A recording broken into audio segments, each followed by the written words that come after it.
Hello everyone, hope you all are fine. So today I'm going to let you know about some errors which you people intentionally or unintentionally make while speaking, and that leads to a minus band 5, or you could not even reach your requirement. I am an 8.5 band speaking scorer in IELTS, so I must let you know some of the errors which you should not at all commit or make while speaking, or you have to be really very careful. The first thing is, examiner starts your speaking session while asking you what is your name. And many of you answer this saying, myself, Priyadeepaknayyar. This is a blunder, I must say, as myself it is an emphatic pronoun that is used only to show some emphasis on something. Like I was trying to say, I have done this thing myself. Or you yourself are responsible for your loss, or it can be anything like that. And introducing yourself as myself will be wrong, and you must be asking or being surprised that even there are many celebrities or very prominent figures who use this word while introducing themselves. But as per English rule or as per grammatical considerations, this is absolutely wrong. Let us come towards the way. How it should be answered then? You can say, my name is Priyadeepaknayyar, I am Priyadeepaknayyar, that's all. Otherwise, saying, my Kethan can call me Priyadeepaknayyar or my friends call me Priyadeepaknayyar, it will again be a blunder, or it will help you losing a minus, or it will help you losing a band score, fine? Let us come to number 2. What is number 2? Emphasizing or giving some more emphasis on the pronunciation of words, like we all are used to, or we are taught in a way where we emphasize or put some force on the ending alphabetic letters of a word.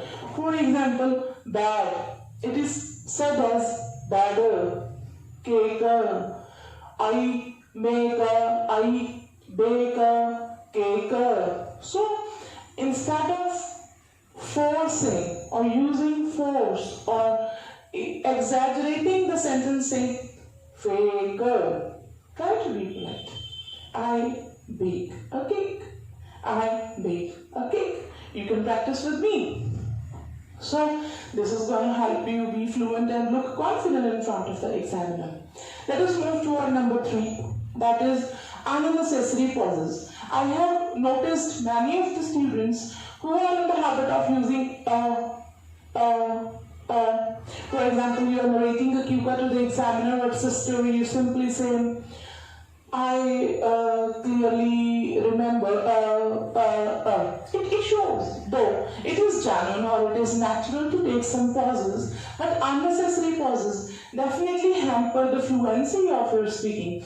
So if you are not able to do anything, and if you want to take some time to think about to speak or what to speak, or the word you forget, what you have to do instead of saying you can simply zip your mouth.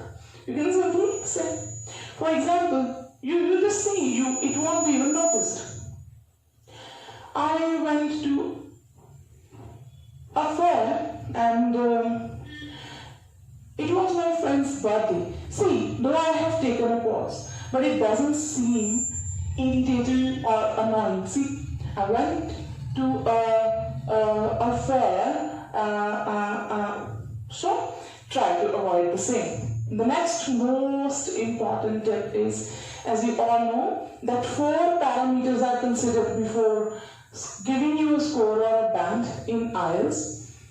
That is using cohesion and congruence devices. This is one of the easiest parameters that can be followed. For that, you have to really keep in mind the consideration, or you have to keep in mind the use of connectors. I have seen or observed many students using only and while adding a sentence or an idea, or while explaining. They simply keep on saying, I went to a fair and I purchased some products over there, and I took some rides, and it seems boring. It seems you are not aware to how to know, or you're not aware how to connect a sentence. So be careful about that too. So how it can be avoided? You just have to practice an exercise of connectors or try to read more and more grammar lessons on conjunctions and connectors. To understand the lesson of connectors or the uses of connectors and conjunctions, you can watch my video on the same. It will definitely help you understand them from the very basics, and the link for the same will be given in the description. The last word I must say, students are using or introducing, or they use the word well in front of almost every question asked to them. Specifically in intro, well. Though you can use it at some places, but not at every place. Using well at every place can definitely make the examiner feel like you have crammed something. The last and most important thing is, never try to cram anything. You will definitely forget the same. This is a language test, so just to have a command on the same, you have to practice. It is the only way. Try to understand the parameters on which basis your score is given. Try to understand the basics. Try to frame good sentences, and of course, create an ambience for yourself. If you do not have anyone around, you can try to speak to yourself while standing in front of the mirror or taking a newspaper in hand and reading it aloud. It is going to help you in a number of ways. For any query, you can put your comments or post your comments in the comment box, or you can DM me as my contact is given over here. Hope you will like this information and use or definitely keep in mind before going to your exam. Thank you. Goodbye.